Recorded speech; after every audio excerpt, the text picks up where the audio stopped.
Have you ever wondered why someone can seem so perfect, so charming, so utterly captivating, only to vanish the moment things get real? This is how avoidant heartbreak was created, and it's a story that begins long before anyone ever swipes right or says hello across a crowded room.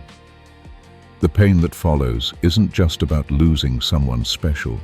It's about a perfectly crafted emotional prison that was built brick by brick, starting in childhood. Picture this. Somewhere right now, someone is staring at their phone, wondering why the person who used to text them good morning every single day has suddenly gone silent. They're replaying every conversation, every moment, searching for clues like a detective trying to solve a crime that makes no sense. The cruel irony is that the person who disappeared isn't trying to hurt anyone. They're running from something far more terrifying than any breakup could ever be. They're running from love itself. What makes this even more heartbreaking is that avoidant heartbreak doesn't happen by accident. It's manufactured through years of learning that getting close to people is dangerous, that vulnerability is weakness, and that the safest place to be is alone. But here's what's truly fascinating. The very strategies that once protected them as children become the weapons that destroy their adult relationships. It's like watching someone use an umbrella in a hurricane, desperately clinging to something that worked in light rain, but is completely useless against the storm of real intimacy. The people who create avoidant heartbreak aren't villains in some romantic comedy. They're often the most successful, the most independent, the ones who seem to have everything figured out.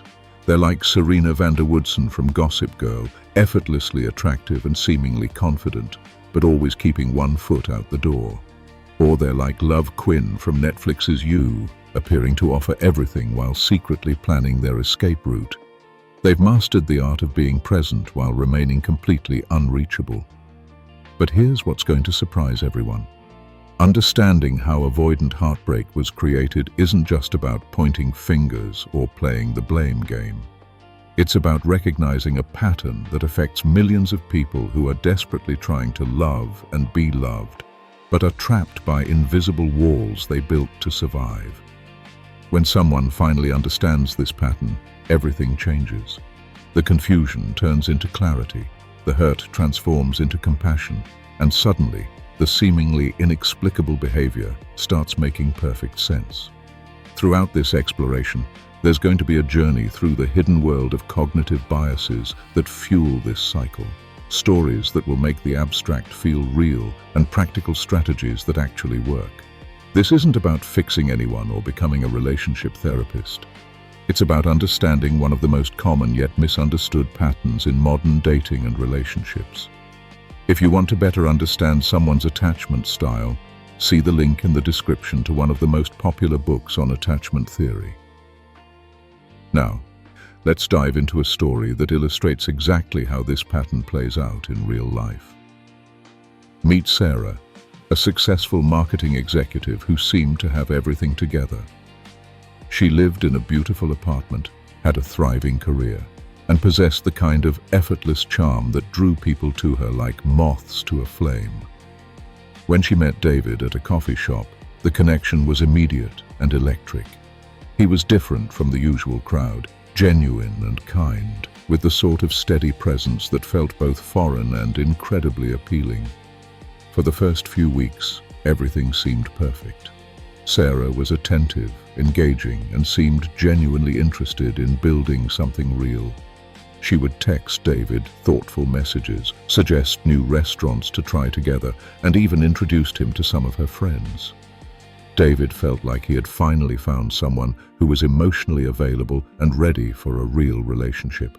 But what David didn't realize was that Sarah was operating in what psychologists call the protest phase of avoidant attachment, where the fear of abandonment temporarily overrides the fear of intimacy. The shift happened gradually, then suddenly. It started with Sarah taking longer to respond to texts. Then she began canceling plans at the last minute, always with perfectly reasonable excuses. Work was busy. Her sister needed help moving. She wasn't feeling well. David, being understanding and patient, gave her space and tried to be supportive. But what he was witnessing wasn't a temporary rough patch. It was Sarah's attachment system switching from approach to avoidance, like a thermostat that kicks in when things get too warm. Here's where it gets truly heartbreaking. Sarah wasn't consciously choosing to pull away. Her nervous system was literally detecting threat where none existed. The closer David got, the more her brain interpreted his love as danger. It's like having a smoke detector that goes off every time someone tries to cook a romantic dinner. The alarm isn't broken, it's just calibrated wrong, trained by years of learning that emotional closeness leads to pain, disappointment, or being overwhelmed by someone else's needs. The cognitive bias at play here is called the negativity bias, but in Sarah's case, it was supercharged by her attachment history. Her brain was constantly scanning for signs that David would eventually hurt her, leave her, or become too dependent on her. When he brought her soup while she was sick instead of feeling cared for, part of her felt trapped. When he remembered small details about her childhood stories, instead of feeling seen, she felt exposed. The very behaviors that most people would interpret as love, her nervous system interpreted as red flags. But here's the twist that David never saw coming. The more patient and understanding he became, the more Sarah's avoidance increased. This is because of something called the suffocation sensitivity that many avoidant individuals experience. David's kindness wasn't the problem, but to Sarah's hypervigilant nervous system, his unconditional acceptance felt like a cage closing in around her. She had never learned that love could exist without losing herself in the process. The end came not with a dramatic fight or a clear explanation, but with what attachment researchers call Phantom X syndrome. Sarah suddenly started mentioning her ex-boyfriend more frequently, talking about how they had remained friends and how mature their relationship was now that the pressure was off. She wasn't actually getting back together with her ex, but her mind was creating an escape route by romanticizing a relationship that felt safer because it was in the past and had already failed. When Sarah finally ended things with David, her explanation was a masterclass in avoidant communication. She said she wasn't ready for something serious, that the timing wasn't right, and that she needed to focus on her career. None of these were lies exactly, but they weren't the whole truth either. The real truth was that loving David felt like standing too close to a fire, beautiful and warm, but ultimately threatening to consume her sense of self. David was left confused, hurt, and questioning everything he thought he knew about love. He couldn't understand how someone who had seemed so interested could become so distant, or how someone who claimed to care about him could discard their relationship so easily. This is the essence of avoidant heartbreak, not just the pain of losing someone, but the complete bewilderment that comes from never understanding what went wrong or why someone would run from something beautiful. Now, here's what makes this story even more complex. Sarah wasn't trying to hurt David, and she genuinely did care about him. Her avoidance wasn't a character flaw or a moral failing. It was a survival strategy that had been perfectly designed by her childhood experiences to keep her safe from emotional threats. The tragedy is that what once protected her was now destroying her chances at the very thing she secretly wanted most: a deep, secure, lasting connection. Understanding this pattern changes everything, not just for the Davids of the world who are left wondering what they did wrong, but also for the Sarahs who find themselves trapped in a cycle they never chose and don't fully understand. But recognizing the pattern is just the beginning. The real question becomes, what can someone actually do with this knowledge? Let's start with the most important realization. You cannot love someone out of their avoidant patterns. This might sound harsh, but it's actually liberating. Think about it like this. If someone is allergic to peanuts, giving them more peanut butter isn't going to cure the allergy, no matter how high quality the peanut butter is or how much love you put into making the sandwich. The same principle applies to emotional allergies. More love, more patience, more understanding won't override someone's nervous system responses to intimacy. The first practical step is learning to recognize the signs early, not so you can fix or change someone, but so you can make informed decisions about your own emotional investment. Watch for what researchers call intermittent reinforcement patterns. This is when someone is incredibly warm and attentive sometimes, but distant and unavailable at others, with no clear reason for the shift. It's like Emily Cooper from Emily in Paris with Gabriel, where the connection feels intense and real one moment, then confusing and one-sided the next. Here's something crucial that most people get wrong. When someone starts pulling away, the natural instinct is to pursue harder, to prove your worth, to show them how much you care. This is called protest behavior, and while it's completely human and understandable, it often makes the situation worse. Think of it like trying to catch a cat by chasing it around the yard. The more you pursue, the faster it runs. The same dynamic happens with avoidant individuals. Their nervous system interprets pursuit as pressure, and pressure triggers more avoidance. Instead, try something that feels counterintuitive. Maintain your own emotional equilibrium, regardless of their behavior. This doesn't mean becoming cold or distant yourself. It means staying warm and consistent without making their availability the center of your emotional world. When they text, respond warmly but don't drop everything. When they don't text, continue living your life fully without analyzing what their silence means about you or the relationship. But here's where it gets really important to understand your own patterns. If you find yourself consistently attracted to people who are emotionally unavailable, there might be something called anxious attachment at play in your own system. This creates what psychologists call the anxious avoidant trap, where two people with complementary wounds keep triggering each other's deepest fears. The anxious person's need for closeness activates the avoidant person's fear of engulfment, and the avoidant person's withdrawal activates the anxious person's fear of abandonment. Breaking this cycle requires developing what attachment researchers call earned security. This means learning to self-soothe when someone else's behavior triggers your own attachment fears. When that person you're dating suddenly becomes distant, instead of immediately assuming you did something wrong or that they're losing interest, pause and ask yourself, what story am I telling myself right now? And is it based on facts or fears? Here's a practical technique that can help. Create what therapists call a reality checklist. Write down the actual facts of what's happening versus the story your anxious brain is creating. For example, facts might be, they haven't responded to my text for 6 hours, or they seemed quieter than usual last time we talked. The story might be, they're losing interest in me, or I'm too much for them, or they're probably talking to someone else. Learning to separate facts from stories is like developing emotional night vision. Suddenly you can see clearly in situations that used to feel completely dark and confusing. Another crucial skill is learning to communicate your needs without making them about the other person's behavior. Instead of saying, "You've been distant lately," which can sound like criticism and trigger more avoidance, try something like, "I've been feeling disconnected and would love to plan something special together."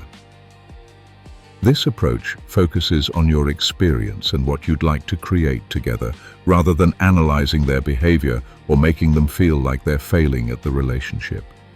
But perhaps the most important advice is this. Don't abandon yourself trying to save a connection with someone who isn't available for one. This shows up in so many ways. Constantly making excuses for their inconsistency, accepting crumbs of attention and convincing yourself it's enough, putting your own life on hold while waiting for them to become emotionally available. Changing fundamental parts of who you are to try to make yourself less threatening to their attachment system. Remember, healthy love shouldn't require you to become smaller, less expressive, or less needy of basic relationship fundamentals like consistency, communication, and emotional presence. If you find yourself constantly walking on eggshells, afraid to express your feelings or needs because it might scare them away, That's not love creating safety for connection. That's fear preventing real intimacy from ever developing. Here's something that might surprise you.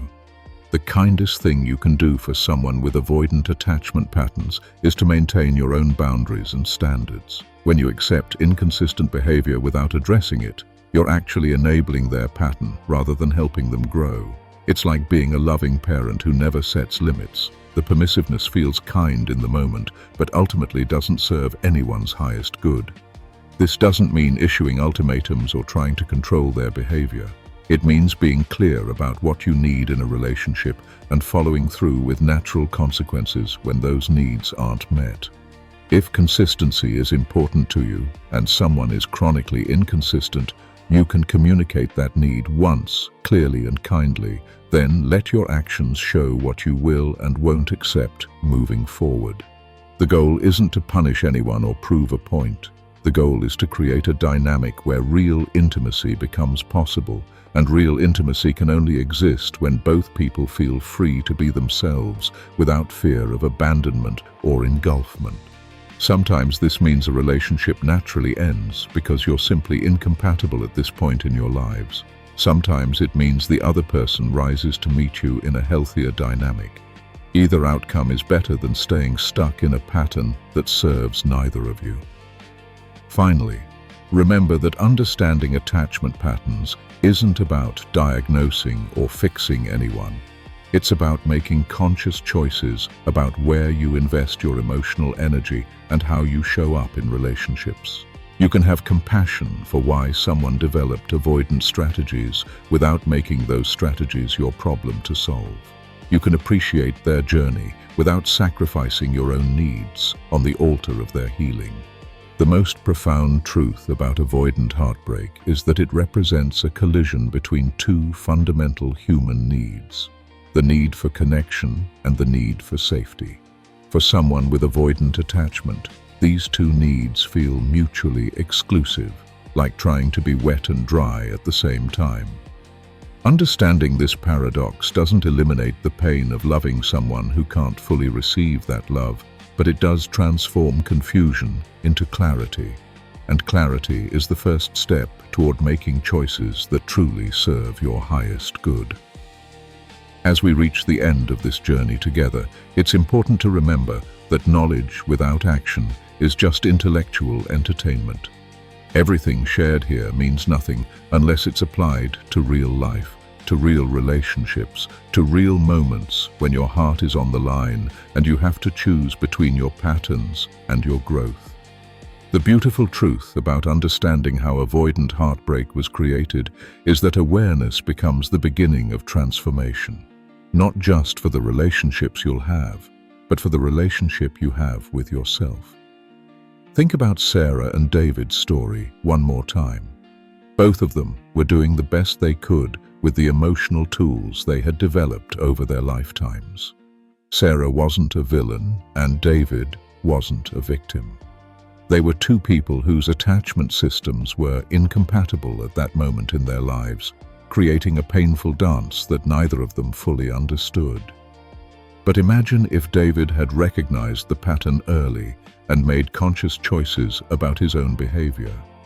Imagine if Sarah had understood her own triggers and developed strategies for staying present when intimacy felt overwhelming.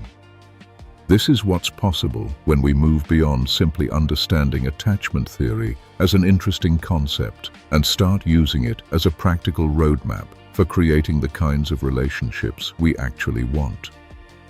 The patterns that create avoidant heartbreak aren't permanent fixtures in anyone's personality.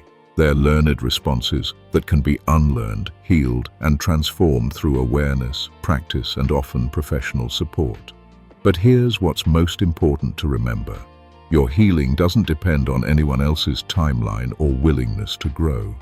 You cannot wait for someone with avoidant attachment to become secure before you start living fully and loving boldly. You cannot postpone your own emotional development while hoping that your patience and understanding will eventually cure someone else's fear of intimacy. This isn't selfishness, it's wisdom. The call to action here isn't to become a relationship expert or to diagnose everyone you date. It's much simpler and much more profound than that. Start paying attention to your own patterns. Notice what you do when you feel scared in relationships. Observe how you respond when someone pulls away versus when someone comes too close too fast. Become curious about your own attachment system with the same compassion and understanding you might offer a good friend. Most importantly, begin to see your relationships as opportunities for growth rather than tests to pass or fail. Every connection, whether it lasts 2 weeks or 20 years, offers valuable information about who you are, what you need, and how you show up when your heart is involved. The people who trigger your deepest wounds aren't your enemies. They're your teachers, showing you exactly where your healing work needs to happen. This perspective transforms everything. Instead of feeling victimized by someone else's unavailability, you can feel grateful for the clarity it provides about your own patterns and needs. Instead of taking someone's withdrawal personally, you can recognize it as information about their internal world that has nothing to do with your worth or lovability. Instead of trying to love someone into security, you can focus on becoming more secure yourself, which paradoxically makes you more attractive to secure people and less attractive to those who aren't ready for real intimacy. The ultimate truth about avoidant heartbreak is that it's not really about the person who leaves or pulls away. It's about learning to love yourself enough to stop accepting relationships that require you to dim your light, suppress your needs, or abandon your authentic self. It's about developing the courage to stay open-hearted even when love feels scary, and the wisdom to recognize when someone isn't capable of meeting you in that openness. This is how avoidant heartbreak transforms from a painful pattern into a powerful teacher, guiding you toward the kind of love that doesn't require you to lose yourself to find connection, but rather invites you to become more fully yourself in the presence of another. That kind of love is not only possible, it's waiting for you on the other side of your willingness to heal, grow, and choose differently than you have before. Thank you for watching. If you want to learn how to better understand avoidance, relationships, and psychological biases, then subscribe to our channel, because you deserve beautiful relationships.